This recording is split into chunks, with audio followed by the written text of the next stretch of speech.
The views expressed in this interview are those of the individuals and do not reflect the official policy or position of the U.S. government, the Department of Defense, the U.S. Navy, or the Naval Postgraduate School.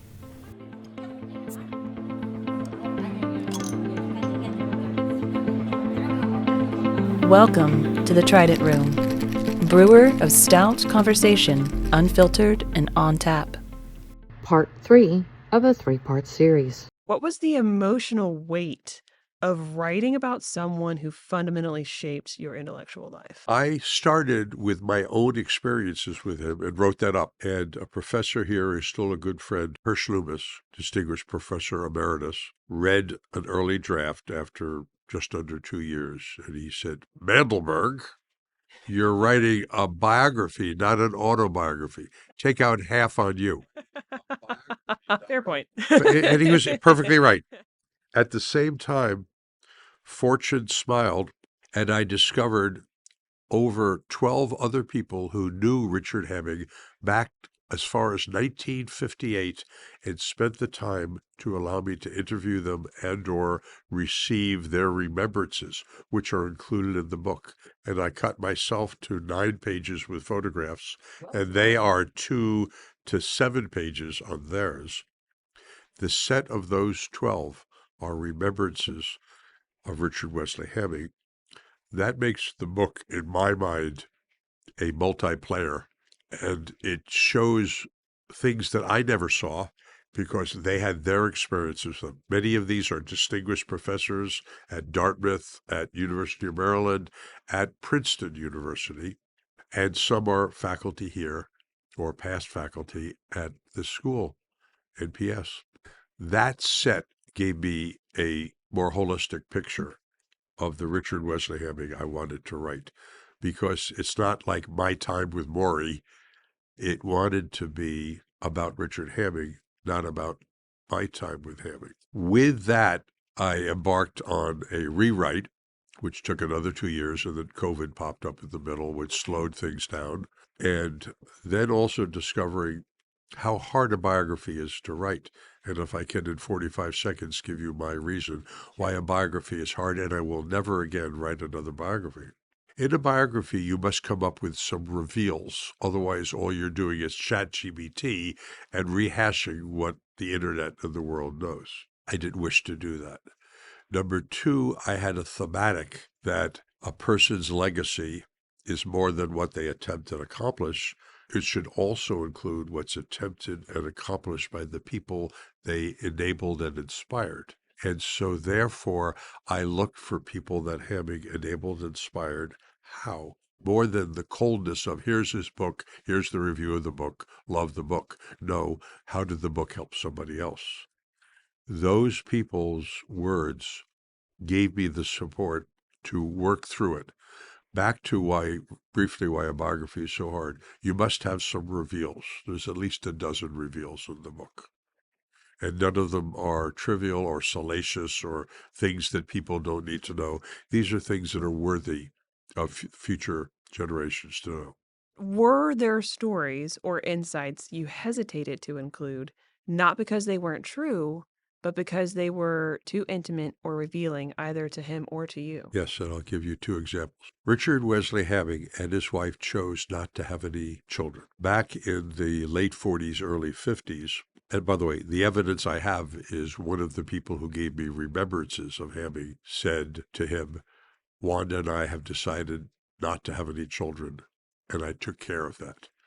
I come up with the contemplation that either Richard or his wife had something surgically done to prevent pregnancy, a vasectomy or whatever. I chose not to put that in the book. That's personal, that's private. There was nothing about any rumor of either Richard Hamming or his wife having any flirtations with anybody else. They were popular figures. Richard Hamming did not drink alcohol. I tried to find out why, and I believe I did. His wife and Hersh Loomis's wife liked occasional cocktails, but Hersh Loomis and Dick Hamming did not drink. Richard Hamming would like to take people and talk about what they were doing, and Hamming's, with his ego, would often talk about himself. To some people, that could be construed as not nice or not good. I chose not to emphasize that in the book because my thematic was people, places, and events inspired and enabled Hamming, and he in turn inspired and enabled others. We all have issues in our life we don't want showcased on a clipboard. None of them were worthy of, why did you hide that? There were no issues that would have questioned it, but there were things I felt that was not appropriate for me to disclose. If his niece wishes to say something, that's her prerogative. I chose to be careful. That's fair enough and very fair to the story, I believe. In my own experience, I have written a course for my master's and various things for BS as you do. Writing, I feel, forces a kind of distillation. Did the process change how you think about Hamming or about yourself? Oh, good question. Since I started writing a full 8 years ago, Microsoft Word and my computer probably has 4 terabytes of versions of the Hamming book. Each day I would open the book, change the title to today's date, and incrementally during the day, increment the version number. So today version, if I were still writing, would be 17 June 2025, Richard Wesley Hamming, version 1. And a couple hours later, it would be version 2. I was semi-paranoid about losing where I was at and the train of thought that caused me. And yes, I put track change The on. nightmare that follows any writer. Exactly. So as a consequence, many, many versions, many, many styles. At one point, it reached 125,000 words, and I said very few people want to read War and Peace. So I started to do, there's a Ernest Hemingway joke, a phrase I have on a cocktail glass. It says, write drunk, edit sober. I don't think I've ever heard that one. I like that. It is on glasses for sale at the Library of Congress. I have Okay. a set. And so when I was writing, I would occasionally have a glass of wine or something because it was good. When I went to editing, I went sober. And then I had to hire an editor because I'm not an editor. And you edit your own work and you start spinning. And My brain will see words that are there, not see words, and yeah, you need somebody else. so writing your dissertation, you usually don't have an editor. But when writing a book, Maybe a friend. maybe a friend, yeah, tell me where I'm going wrong. Am I going way too far? Right. Yeah, my brain is going far. But I wanted this book to be successful. I didn't want to have put the 10,000 hours I estimate I put into this book away from my family and hobbies and other things because it was a little Don Quixote-esque. Because how many people are going to buy a book of someone who was born in 1915 and died in 1998? A mathematician? Boring. A physicist? Wow. Neil deGrasse Tyson? I'm there. Carl Sagan? I'm there. A politician? Winston Churchill? Think of the common books. A mathematician, but he was more than a mathematician. He was a man and he was a mentor. And what influenced him is of value to know. What techniques did he learn and propose? What questions did he leave for us? The timeless questions, which is the last appendix. And when I said it was hard to write a biography, you have to reveal, you have to do references. The references have to be current. My editor, Carla Orvis-Hunt, shout out to Carla, insisted that my references be correct as of the month of publication. So where I used a web page, if that web page was no longer up, I had to find another reference. Where something I was doing was at all controversial or new, I had 2 references.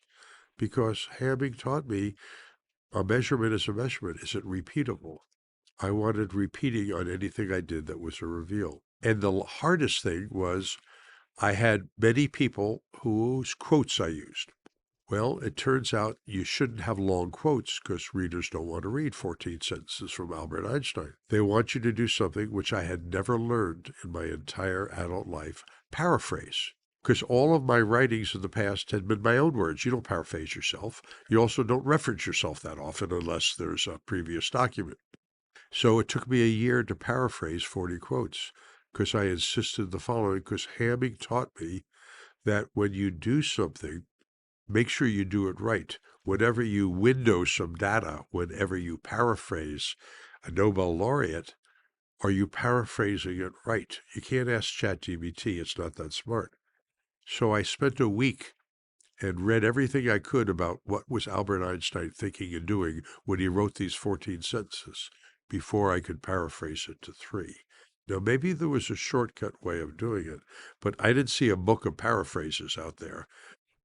So I chose to paraphrase it. It took me a full year, and then a full year to reference properly, and hence it took me 8 years. That's an impressive amount of due diligence that is honestly refreshing to hear about, because I don't hear about that much due diligence currently. The rush to press. Yeah. Get an ebook out, make money, look at the web, pops up on you. That was not my purpose. It's almost like I felt that I didn't have permission to do that much or take the time to do that much due diligence, and hearing about it is refreshing. And Well, I had time. I'm retired. yeah, it lets me feel, at least, hopefully you listeners as well, kind of that you have the permission to do that amount of due diligence. What is the one idea or feeling that you hope a reader carries away after closing the final page of your book?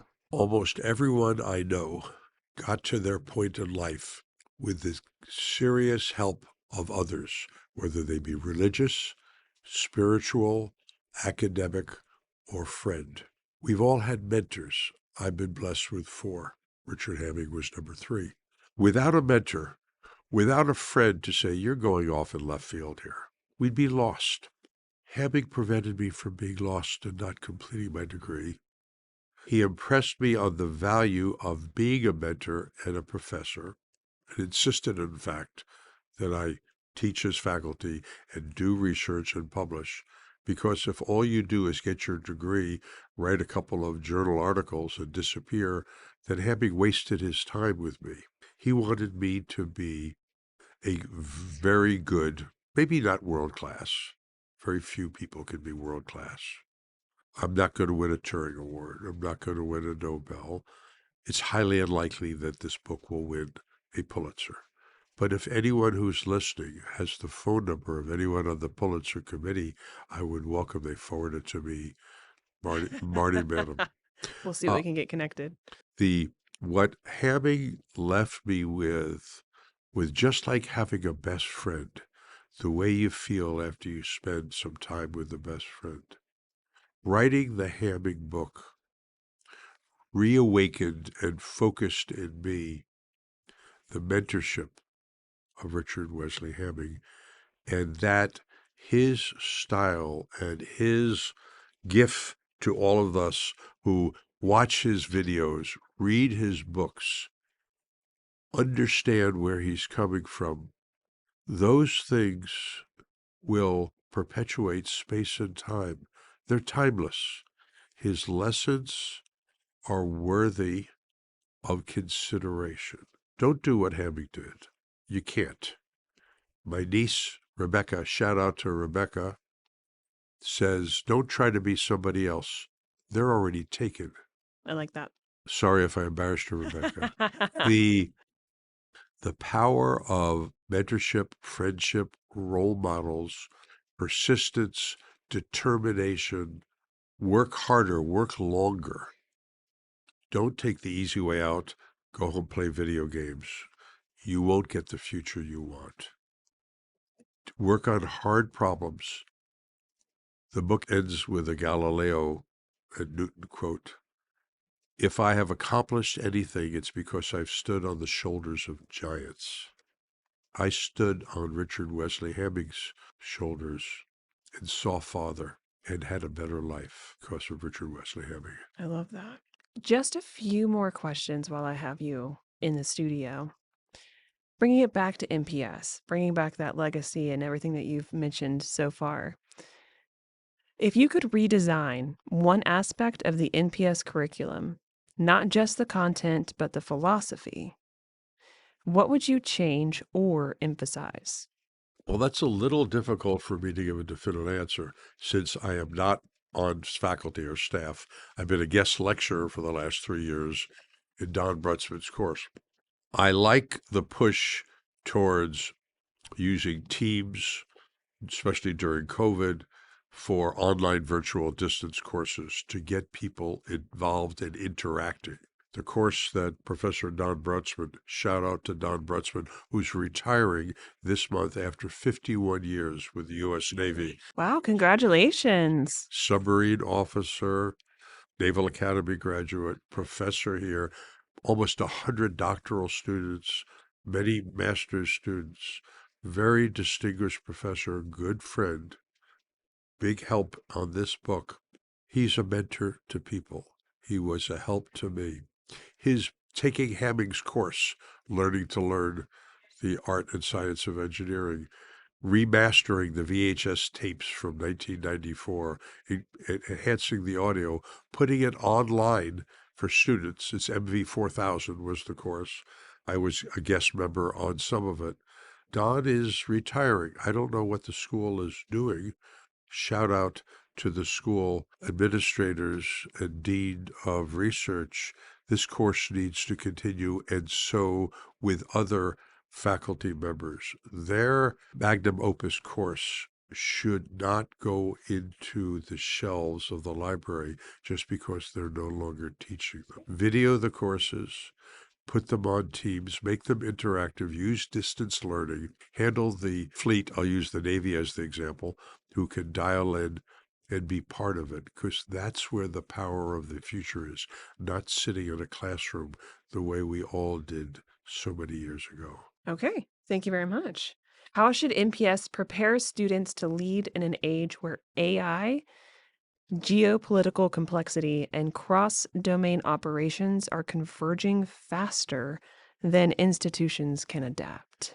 Well, you're putting on my strategist hat in here, and I am still a strategist for a number of organizations, all pro bono, so I won't affiliate with any of them because I have some people who seem to value my input. What they do with it, I may or may not know. It may disappear into a community who I no longer have to.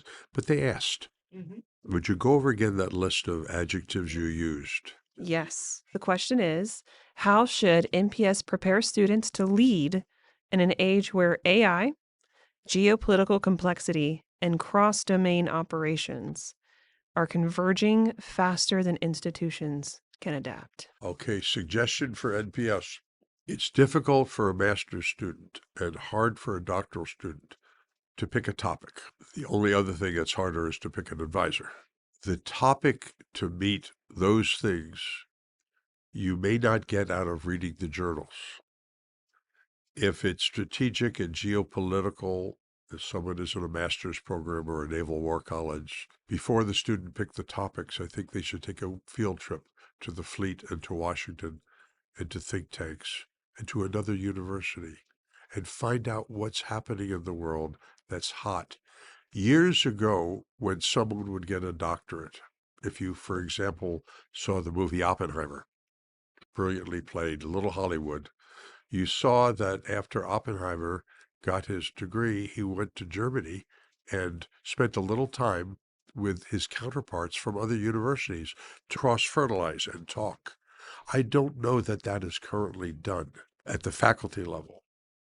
A student who wants to work on important problems and is willing to and able to devote the energy and the time needs to make sure he's working on an important problem, not just one of the 8 problems that the thesis advisor says, looking for thesis students to work on these problems. That's too much cookie cutter. Having done a master's at the University of Connecticut in adaptive filtering and doing 2 masters at the Naval War College, I had been working with the fleet for a while, and I had real world problems of my own.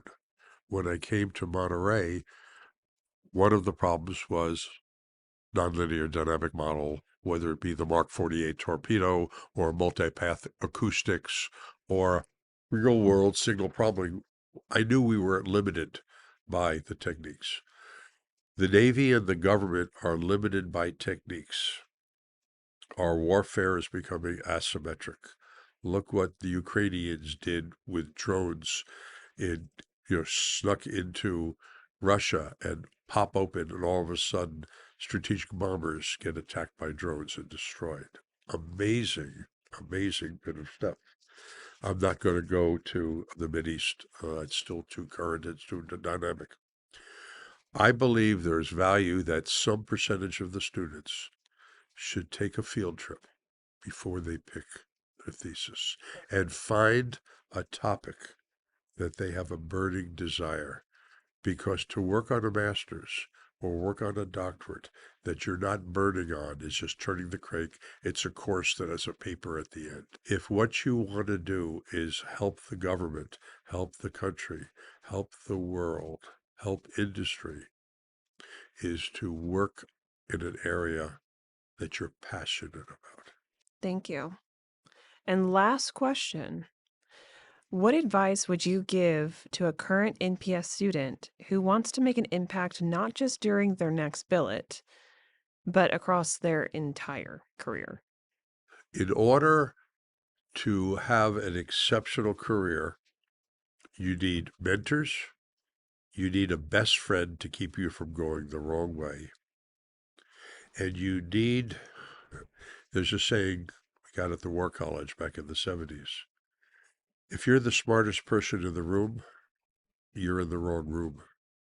My advice to people that I mentor, if at all possible, and I know in the military it's hard when a detailer assigns you your next assignment, or there's a chain of progression that is typical for a surface warfare officer or an EOD or whatever. Those, particularly at the doctoral level, need to find cohorts and faculty who inspire them, not just turn the crank. Unfortunately, I made that wrong mistake because I had no experience. But fortunately, Professor Kirk and Professor Hamming came to my rescue. And NPS is capable with its funding, with its exceptional faculty. And I'm not saying this for any reason other than I believe it to be true. NPS is in a very good situation with its relationships to the flag officers, the undersecretaries and the secretaries, your guest speakers that you have out here, the superintendent's guest lecturer. Use those, shout out to Admiral Rondo, use your relationship with those people to find the hard problems that will light up the student in their young 30s, can work a 16-hour day. Because that's where the results happen. Hamming complained to his boss, Baudet, that John Tukey was doing amazing things, and he was younger than Hamming. And Baudet said, well, if you worked a couple extra hours a day like Tukey did, maybe you'd get those. And Hamming said, wow, he's right. So Hamming worked 10, 12-hour days, not an 8-hour day and go home. NPS is not an 8-hour job. It's an opportunity to be passionate about the large problem you're working on. I think this is Marty Mandelberg speaking. And have an exceptional time with extraordinary leaders here and at other universities. And do your master's thesis or maybe harder at the master's level, at the doctoral level, do something that the world will stand up and notice. All right. Well, thank you so much for spending your time with me today. It has been a substantial amount of time that you've sacrificed and given to me and my team for this podcast, and we sincerely appreciate it. Please have all the success in all of your future adventures. Thank you very much. Thanks for joining us in the Trident Room. For more information about today's guests and topics, please visit the show notes online at nps.edu/Trident Room Podcast. The Trident Room Podcast has been brought to you by the Naval Postgraduate School Alumni Association and Foundation. For questions, comments, and suggestions, please email us at tridentroompodcasthost@nps.edu.